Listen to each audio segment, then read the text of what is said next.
Jauh berjalan banyak dilihat, dan pengalaman adalah guru yang paling bijaksana.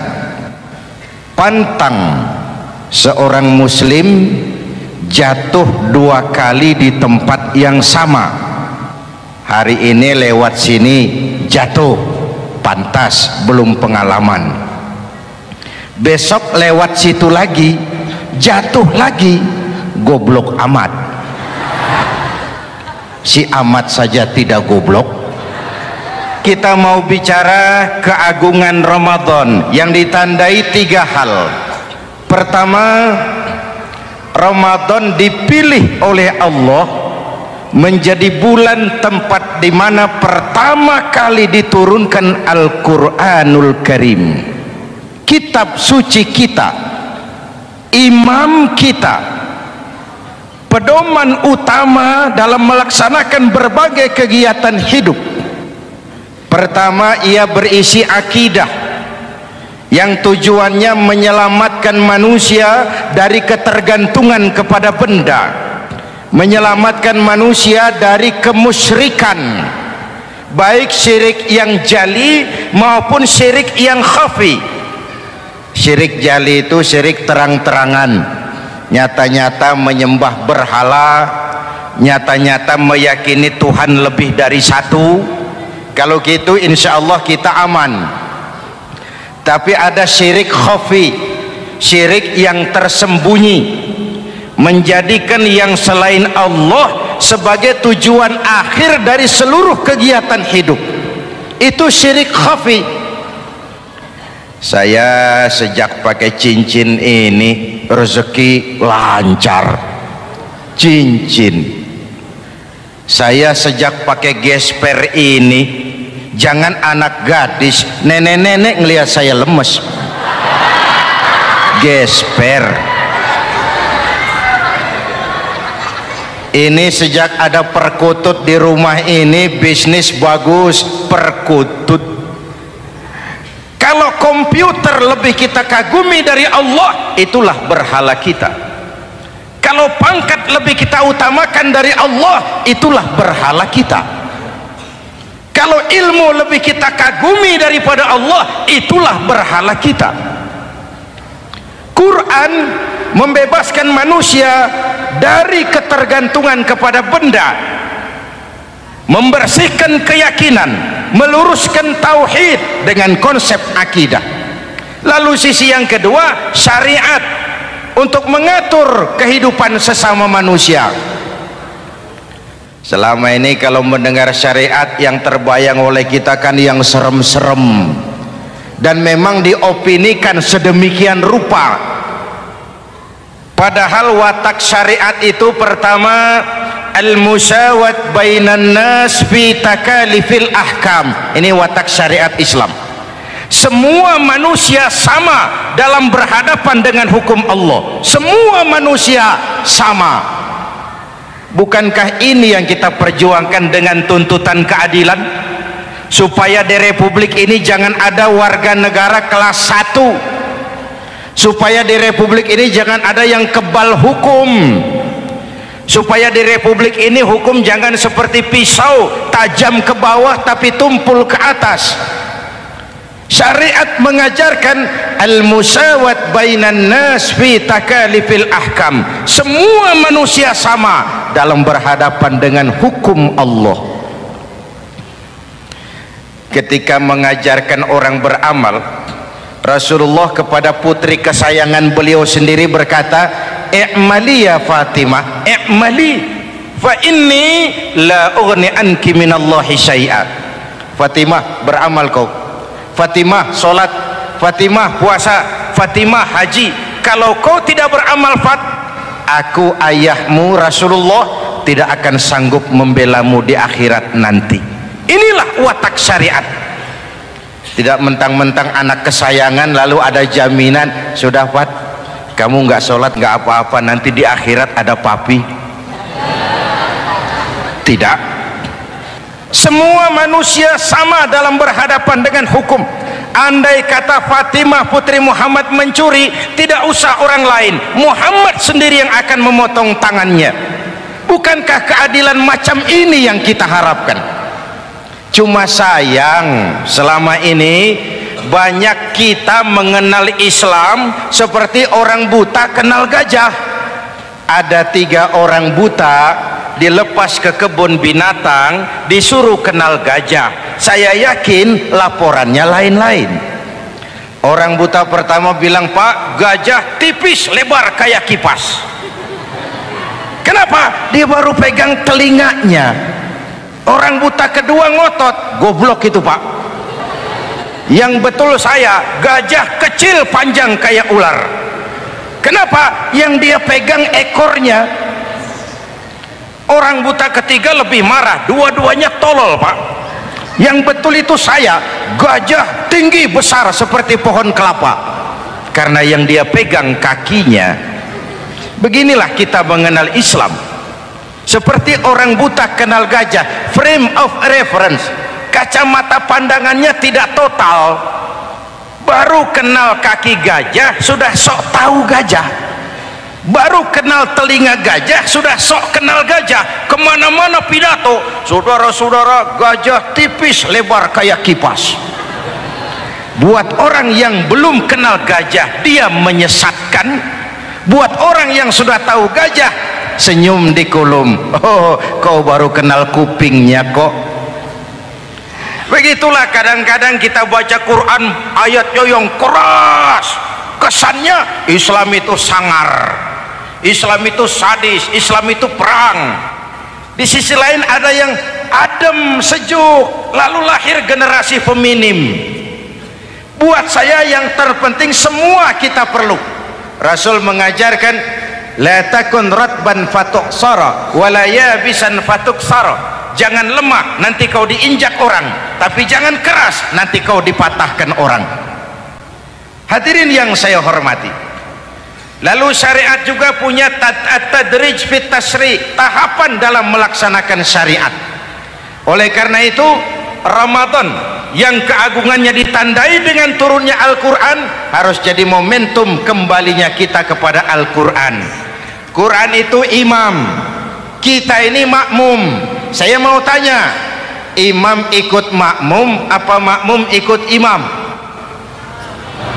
Makmum ikut imam apa imam ikut makmum?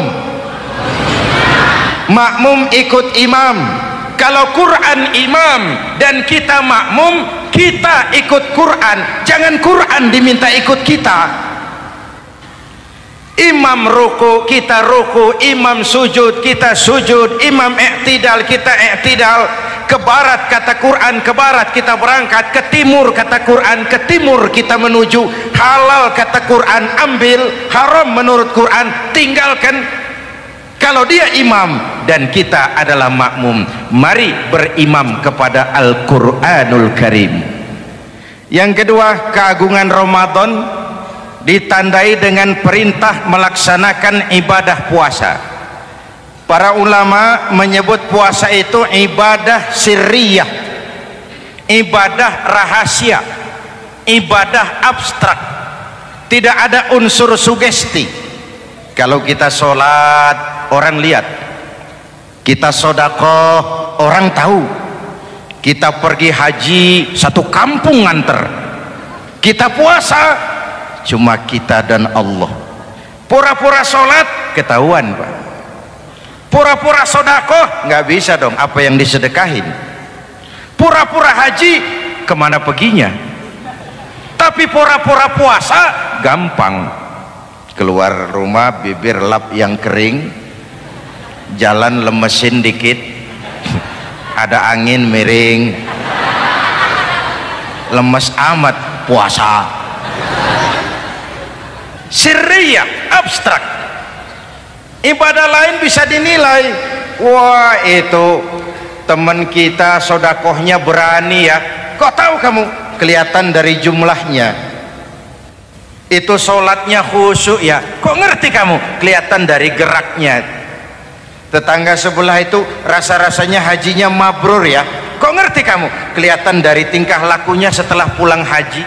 Kalau yang sebelah lagi itu haji tomat, di Mekah tobat sampai kampung kumat. Ibadah lain kelihatan bisa dinilai, tapi puasa tidak bisa dinilai. Belum pernah saya dengar orang bilang, teman kita puasanya mantap betul ya, kok tahu kamu? Beludah terus.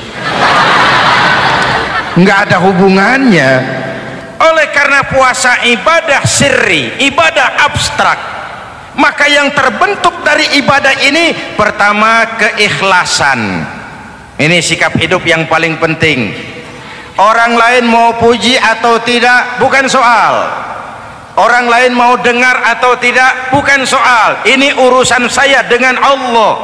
Dari ibadah sirri seperti ini terbentuk keikhlasan, dan itu penting. Penyakit yang namanya stres lalu menjadi stroke itu umumnya karena orang kehilangan keikhlasan. Tetangga sebelahnya beli TV, dia demam, panas dingin. Temannya naik jabatan, dia masuk rumah sakit. Temannya beli rumah, dia mati. Disiksa oleh perasaannya sendiri. Marilah hidup dengan ikhlas, beramal ikhlas. Saya menyantuni yatim bukan karena disorot TV, bukan karena masuk majalah, bukan karena dimuat koran, karena Allah. Berpakaian ikhlas. Saya berpakaian ini karena perintah Allah menutup aurat, bukan karena tuntutan Ramadan. Kalau cuma tuntutan Ramadan, Ramadan saja bagus busana muslim, selesai Ramadan kembali pusar merajalela. Menerima jabatan ikhlas, ini amanah dari Allah. Jabatan adalah alat untuk mengabdi, bukan cuma alat yang melahirkan kekuasaan dan fasilitas. Kalau kekuasaan dianggap sebagai fasilitas dan kekuasaan, maka yang lahir tentu akhirnya maling-maling baru, yang lahir rampok-rampok baru, yang dikuras ya harta negara. Hadirin yang saya hormati, ikhlas menerima jabatan dengan keyakinan ini amanah Allah, amanah akan dimintakan pertanggungan jawab. Ini alat untuk berbuat baik, ini alat untuk mengabdi. Kalau cuma digambarkan kekuasaan jabatan sebagai kekuasaan dan fasilitas, itu yang lalu banyak melahirkan rampok-rampok baru. Betul? Iya, kalau jabatan kan gajiannya jelas. Menteri gajinya jelas, anggota DPR gajinya jelas, presiden, wakil presiden gajinya jelas. Tetapi ketika fasilitas dan kekuasaan banyak memberikan hasil, jangan heran lalu muncul penjarahan terhadap kekayaan-kekayaan yang justru merupakan milik rakyat. Ikhlas dalam menerima jabatan, ikhlas dalam berbuat, ikhlas dalam beramal. Lalu yang kedua, jujur. Tadi siang saudara sholat zuhur apa tidak? Sholat. Yang sholat? Ya enggak, ya enggak. Sebelum sholat zuhur kan saudara berwudu. Waktu berwudu kan saudara berkemur, memasukkan air ke mulut. Umpama waktu berkemur saudara korupsi, dikit saja airnya saudara minum, jangankan hansip, jangankan satpam, jangankan polisi, teman sebelah pun tidak tahu kalau waktu berkemur kita korupsi. Kenapa kita tidak mau melakukan itu? Ada rasa malu kepada Allah. Alangkah positifnya kalau ini diterjemahkan dalam kehidupan. Sekarang kan kita berpikirnya Allah ditekan. Kamu korupsi ya? Iya, Tuhan kan tahu. Biarin, Tuhan mah tahu, nggak ribut. Nggak ribut katanya. Tapi kalau orang, 3 orang saja tahu, geger kantor.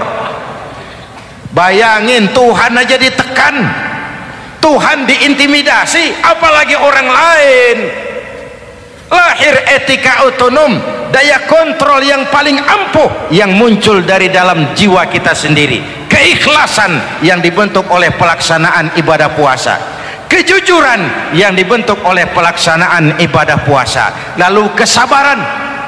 Kata Nabi, as-siyamu junnatun, puasa itu benteng, dinding.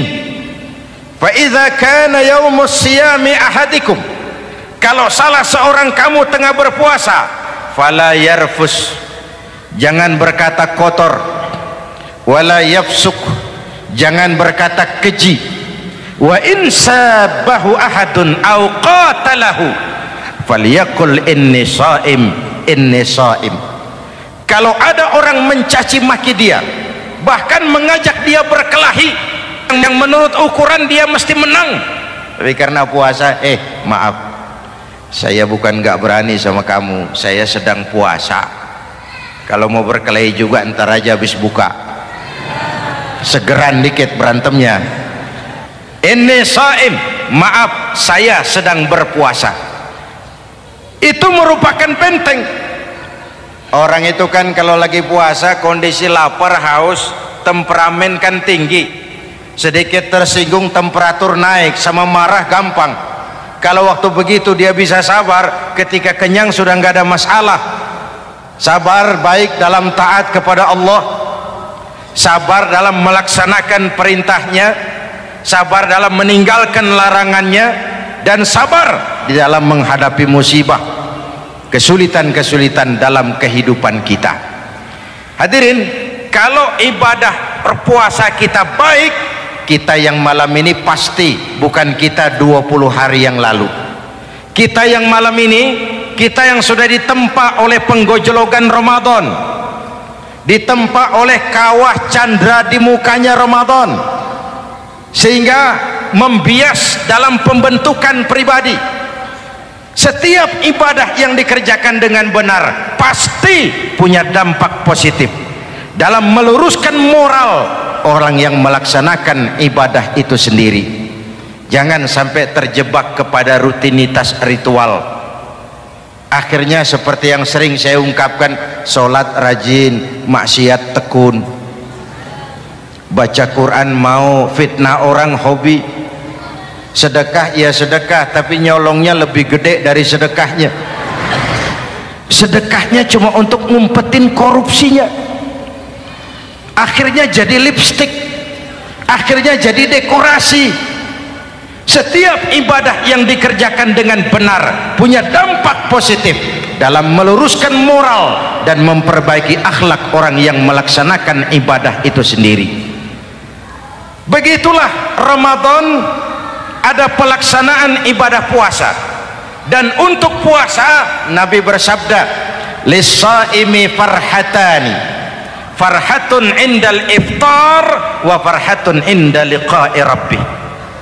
Buat orang yang berpuasa ada dua kegembiraan yang tidak dimiliki oleh yang tidak melaksanakan puasa. Dua kegembiraan. Pertama, farhatun indal iftar, kegembiraan menjelang saat-saat berbuka. Hati itu besar, rasa optimisme, padahal bukanya cuma sama tempe, sama tahu, sama ikan asin. Tapi entah makin dekat maghrib hati makin berbunga, ada kebahagiaan yang tidak bisa diceritakan. Allahumma laka sumtu, ya Allah hari ini saya laksanakan perintahmu, saya lawan rasa nafsu, saya tempuh lapar, haus, saya tunaikan semua ini. Itu kegembiraan yang puasa. Yang kedua, wa farhatun inda liqa'i rabbih, kegembiraan kedua nanti di akhirat pada saat bertemu dengan Allah subhanahu wa ta'ala. Masuk surga nikmat, bertemu Allah jauh lebih nikmat. Hadirin yang saya hormati, bahkan di surga ada sebuah pintu yang khusus disiapkan bagi orang-orang yang melaksanakan puasa. Tidak bisa masuk ke pintu itu kecuali orang yang puasa, dan pintu itu disebut pintu Rayyan, Babur Rayyan, pintu Rayyan yang hanya boleh dimasuki orang-orang yang melaksanakan ibadah puasa. Hadirin, lalu yang berikutnya ibadah puasa ganjarannya abstrak. Kalau ibadah lain kita bisa lihat itu, sholat berjamaah pahalanya begini, haji kalau mabrur pahalanya begitu, sodakoh pahalanya begini. Puasa Allah cuma bilang as-siyamu li wa ana ajzibi, puasa untukku dan aku yang membalasnya. Berapa besar balasan Allah tidak diberitahu. Artinya apa? Kalau saudara kerja, mandor bilang, mas kau kerja sama saya, gajimu sebulan 5 juta, ketahuan sebulan 5 juta, kita kan bisa kong kalingkong, ada mandor rajin, tidak ada mandor kendor, pokoknya jatah 5 juta. Tapi kalau mandor cuma bilang, mas kau kerja sama aku, soal gajimu nanti aku yang atur, berapa besarnya nggak dikasih tahu. Aturan seperti ini harusnya membuat kita kerja lebih hati-hati. Sebab apa? Mungkin gaji kita sama saja 5 juta kalau kerja biasa-biasa, mungkin jauh lebih besar kalau pekerjaan memuaskan, mungkin tidak digaji sama sekali kalau pekerjaan sembarangan. Tidak dijelaskannya gambaran pahala puasa menjadi sugesti untuk melaksanakan ibadah puasa ini dengan sebaik-baiknya. Hadirin yang saya cintai, yang ketiga soal keagungan Ramadan ini. Di dalam bulan Ramadan ada satu malam yang bobotnya khairun min alfi syahrin, satu malam tapi lebih baik daripada 1000 bulan, yang kita kenal dengan malam Qadar atau Lailatul Qadar. Sementara itu adanya pada sepertiga yang akhir dari bulan Ramadan, terutama di malam-malam ganjil. Di negeri kita lihat terjadi pergeseran nilai. Awal-awal Ramadan, minggu pertama pasar sepi, masjid ramai, full house, meledak. Betul? Padahal Rasul memberikan contoh, kalau sudah masuk sepertiga yang akhir Ramadan, beliau sing-singkan lengan baju, hamparkan sajadah, lebih banyak di masjid daripada di rumah. Itu baginda Rasul. Sing-singkan lengan baju, hamparkan sajadah, lebih banyak di masjid daripada di rumah. Hadirin yang saya hormati, di situ makna meraih kemenangan. Karena itu lebaran lain dengan Idul Fitri.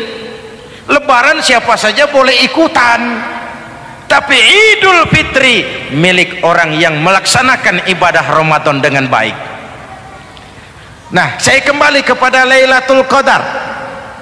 Semua kita, kecil atau besar, sengaja atau tidak, khilaf atau terpaksa, pasti punya yang namanya dosa. Di sini semua yang hadir nih, include saya, apa ada yang tidak punya dosa? Ayo, jujur. Apa ada di antara kita di sini yang nggak punya salah? Apa ada yang nggak punya dosa? Setiap kita, kecil, besar, sedikit, banyak, terlupa, terpaksa, pasti punya salah. Sekarang kalau mau hitung dagang, kita diberi umur 65, 40 tahun penuh dosa, lalu taubat 25 tahun. Menurut neraca hukum dagang belum seimbang, dosa 40 tahun ditebus taubat 25 tahun menurut neraca hukum dagang. Untung Allah tidak dagang-dagangan kepada kita. Di Ramadan ini Allah ngobrol pahala. Di Ramadan ini Allah membuka pintu rahmah yang seluas-luasnya. Sampai-sampai ada hadis qudsi, "Lau amiltumul khataya hatta mala'atis sama thumma nadimtum fataballahu alaikum." Kalaupun kamu berbuat dosa, penuh langit dengan dosamu, kemudian kamu menyesal dan bertaubat, Allah pasti akan menerima taubatmu. Hadirin yang saya hormati, inilah momentum Ramadan, saat dimana kita melakukan pemutihan diri. Masih ingat cerita dalam kitab Durratun Nasihin, Saya ulang lagi cerita ini untuk sugesti. Ada bajingan tengik pernah membunuh 99 orang. Satu saat hidayah datang kepadanya, terniat ingin bertaubat. Dicarinya seorang ustadz, ketemu ustadz kepala ngajar. Ustadz, ya apa? Saya mau taubat, diterima apa tidak taubat saya? Emangnya dosa kamu apa? Saya pernah membunuh 99 orang ustadz. Ustadznya melotot, wih, banyak amat. Nggak segampang itu nyawa hak prerogatif Allah, cuma Allah yang berhak ngambil. Membunuh tanpa alasan yang benar dosa besar, dosamu kelewat banyak mas, nggak bisa. Dia ponis lebih dulu kayak surga milik bapak moyangnya. Ini preman kita pikir ini ustadz saya niat baik-baik kok ngomongnya nggak enak. Daripada 99 tanggung, saya lempengin aja nih urusan dah. Dibabat lagi ustadz, tamat, selesai, pas, cepet. Niat taubatnya masih terus, dia mengembara sampai ketemu seorang ustadz yang bijak. Waalaikumsalam ustadz. Assalam. Ada apa? Ustadz, saya mau taubat, diterima apa enggak sih? Oh, sebelum mentari terbit dari sebelah barat, sebelum nafasmu sampai di tenggorokan, Allah akan menerima taubatmu. Boleh jadi dosamu besar, tapi ampunan Allah lebih besar dari dosamu. Begitu Ustaz. Iya. Cuman ngomong-ngomong dosamu apa sih? Ustaz, saya sih tadinya cuma bunuh 99 orang. Terus ada Ustaz ngomongnya nggak enak, jadi saya cukupin 100. Oh, taubatmu diterima asal benar-benar. Cuma begini saja, kampungmu kampung brengsek tuh, lingkunganmu nggak sehat. Kalau kau pulang ke sana lagi, niat taubatmu bisa lentur dan luntur. Kamu pindah saja, hijrah ke kampung lain yang lebih baik. Baik Ustadz, terima kasih. Wah, ngepak koper, pindah. Belum sampai ke kampung yang dituju, ajal datang merenggut nyawa. Ketika ruh keluar dari jasad, ini malaikat rahmah dengan malaikat azab rebutan. Kata malaikat rahmah, ini jatah saya, orang ini sudah taubat, tempatnya di surga. Kata malaikat azab, nanti dulu, taubat si taubat, 100 bagaimana urusannya? Bertengkar. Akhirnya Allah mengutus malaikat Jibril, kau adili. Kata Jibril, ukur sajalah mana yang lebih dekat, kampung yang dituju atau kampung yang ditinggalkan. Ketika diukur, kampung yang dituju lebih dekat dari kampung yang ditinggalkan. Kata Jibril, dia jatah malaikat rahmah, taubatnya diterima Allah. Nah, kalau mendengar riwayat seperti ini, jangan diartikan bahwa untuk taubat mesti membunuh 100 orang. Ini harus diartikan bagaimanapun besar dosa dan kesalahan yang kita lakukan, jangan putus asa dari rahmat Allah. Sebaliknya, bagaimanapun banyak kebaikan yang kita kerjakan, jangan puas hati dan sombong diri. Kita belum tahu akhir perjalanan hidup ini. Kita hanya berbuat dan berbuat. Kepastian itu haknya Allah. Ada yang masuk neraka karena menyiksa kucing, ada yang masuk surga walaupun sudah membunuh 100 orang. Bahkan kalau nanti saudara di surga ketemu orang-orang soleh, saudara nggak usah kaget, itu memang tempatnya di surga. Saudara akan kaget nanti kalau di surga ketemu pelacur masuk surga. Penasaran, saudara samperin, Mbak Yu, iya mas, Sampean ada di sini, apa Allah nggak salah wesel ini? Iya mas, saya ini ada di surga sini.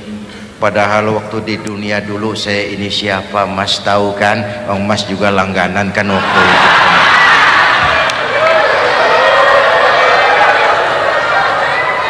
Tapi terus terang saja mas, waktu di dunia itu saya terpaksa betul. Sejak lahir saya sudah yatim piatu. Sejak kecil sudah yatim piatu. Ada tetangga saya muslim sedikit kaya, tapi pelitnya 17 setan. Akhirnya demi tuntutan perut saya merantau ke kota besar. Ada yang nolong, katanya kerjanya ringan, uangnya lumayan. Apa? Yaitu demi sesuap nasi saya lakoni. Satu malam saya lagi berangkat dagang, lewat masjid Baitul Ihsan, ada ceramah. Saya dengar dari jauh ustadznya pidato, katanya Allah berpesan, lau amiltumul khataya hatta mala'atis sama thumma nadimtum fataballahu alaikum. Kalaupun kamu berbuat dosa, penuh langit dengan dosamu, lalu kau menyesal dan bertaubat, Allah pasti akan menerima taubatmu. Mendengar hadis itu mas, berlinang air mata saya. Terbayang dosa-dosa yang pernah saya lakukan. Terbayang orang-orang yang pernah menanamkan modal asing.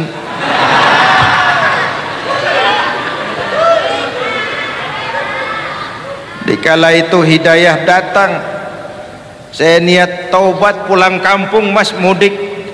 Lagi ngepak koper mau mudik, tamu datang, saya bilang mulai malam ini saya berhenti dagang. Taubat saya sebenar-benarnya, taubat saya diterima Allah, walaupun mampir dulu, transit dulu di tempat lain. Akhirnya saya sampai juga ke sini.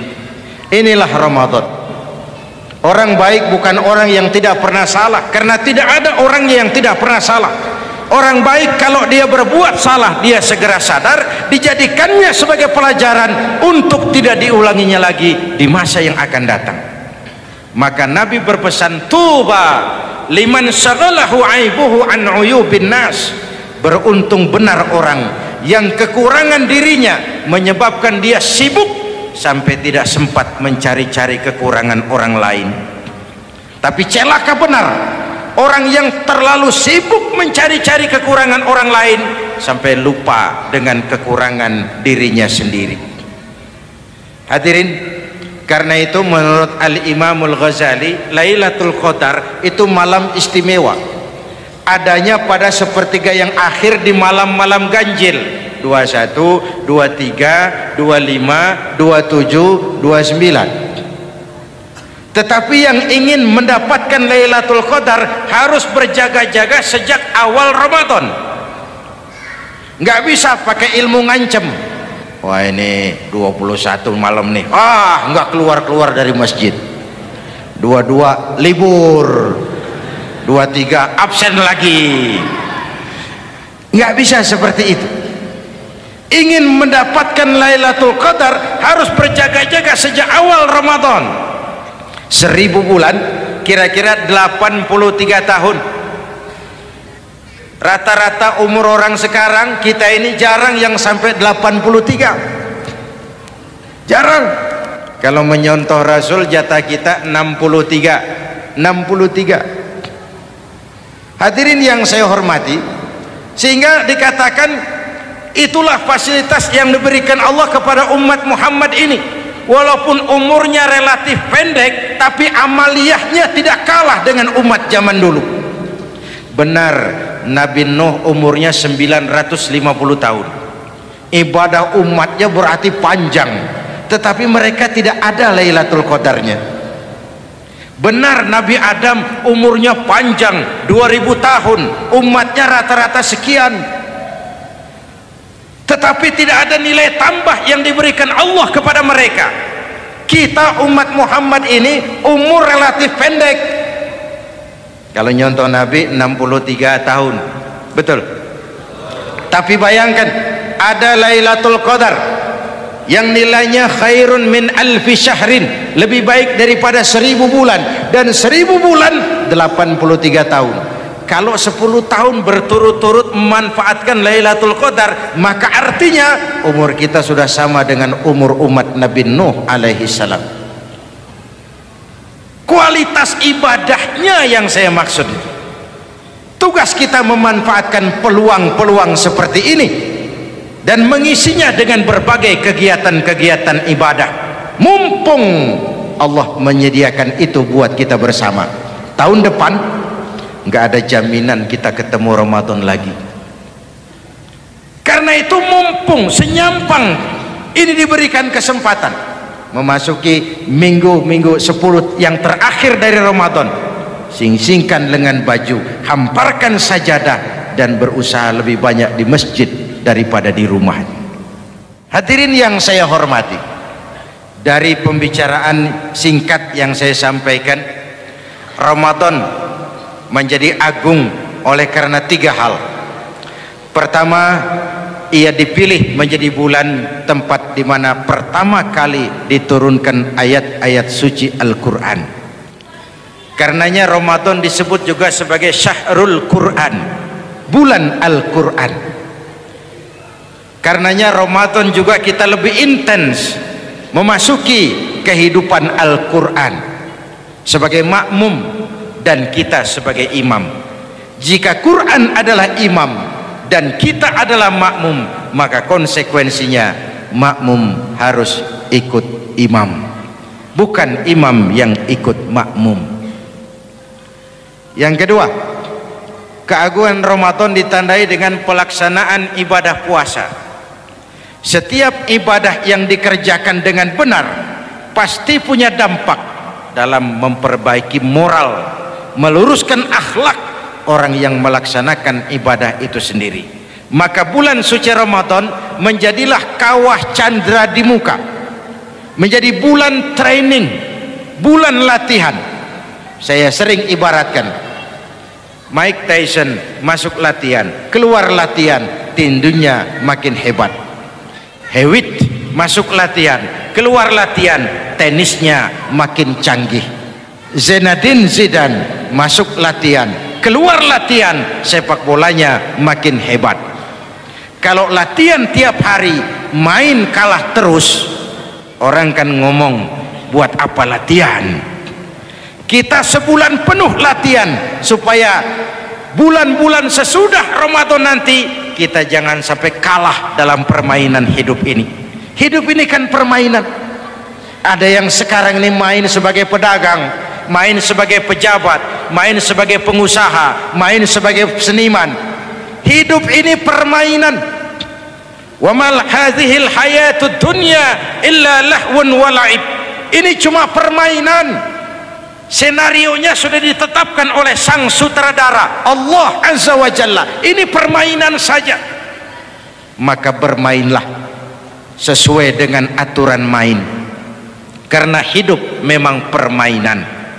Tapi jangan main-main. Walaupun ini permainan, bermainlah dengan benar. Jangan main-main. Kalau main-main, kalah.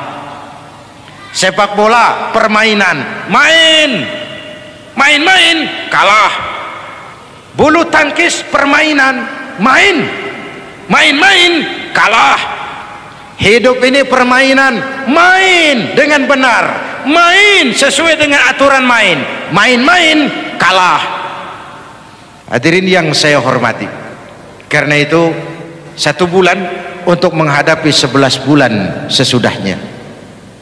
Yang ketiga, ditandai keagungan Ramadan dengan ada nuzulul Quran. Diberikan Allah kepada siapa saja yang dikehendakinya. Semoga ibadah yang sudah kita kerjakan kiranya diterima Allah. Yang masih akan kita kerjakan diberikan kita kekuatan zahir dan batin untuk dapat melaksanakannya dengan sebaik-baiknya. Ala hadhihi niyyah wa ila hadratin nabi. Al-Fatihah.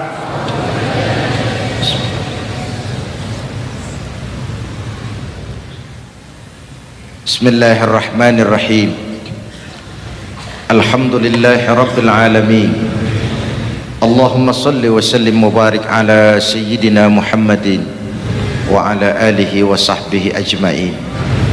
Ya Allah, dengan sepenuh perasaan dan pengharapan dalam segala kerendahan dan kelemahan, ampuni dosa kami, dosa ibu bapa kami, dosa saudara-saudara kami umat Islam. Kalau selama ini lebih banyak lalai kami dari ingat kami, lebih banyak keluhan kami dari syukur kami, lebih banyak marah kami dari sabar kami, tunjuki kami jalan-Mu yang lurus, yang apabila kami berpijak di atasnya, tidaklah kami akan tersesat buat selamanya. Ya Allah, karuniakan kepada kami rakyat dan bangsa Indonesia pemimpin-pemimpin yang takut kepadamu dan sayang kepada kami. Berikan mereka kekuatan zahir dan batin untuk dapat membawa kami rakyat dan bangsa Indonesia menapak menuju hari esok yang lebih pasti dan lebih baik. Rabbana hab lana min azwajina wa dhurriyyatina qurrata a'yun waj'alna lil muttaqina imama. Rabbana atina fid dunya hasanah wa fil akhirati hasanatan wa qina adzaban nar. Rabbana taqabbal minna salatana wa siyamana wa qiyamana wa takhashu'ana wa ta'abbudana wa tammim taqsirana ya arhamar rahimin. Rabbana ja'alna minas su'ada'il maqbulin wa la taj'alna ya Allah minal asqiya'il mardudin. Afdalu ma qultuhu ana wan nabiyyuna min qabli la ilaha illallah.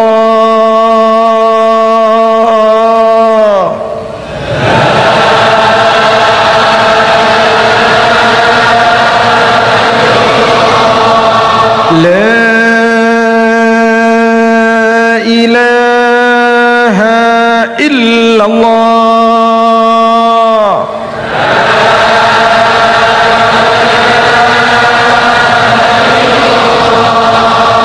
Muhammadur Rasulullah.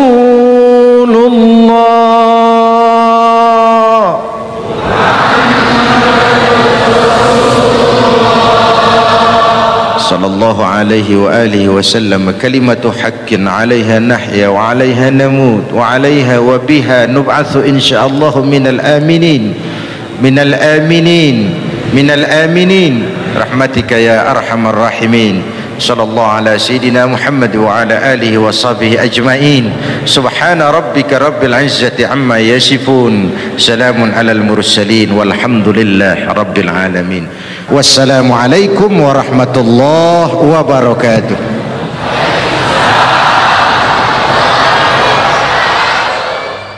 Ya Sayyidi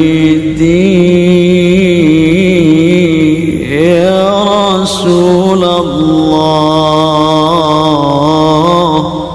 ya man lahul jamu indallah, ya Sayyidi ya Rasul Allah.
Allah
يا من له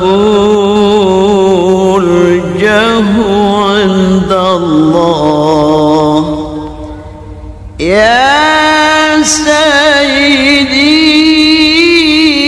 يا رسول الله يا من له الجاه عند الله إن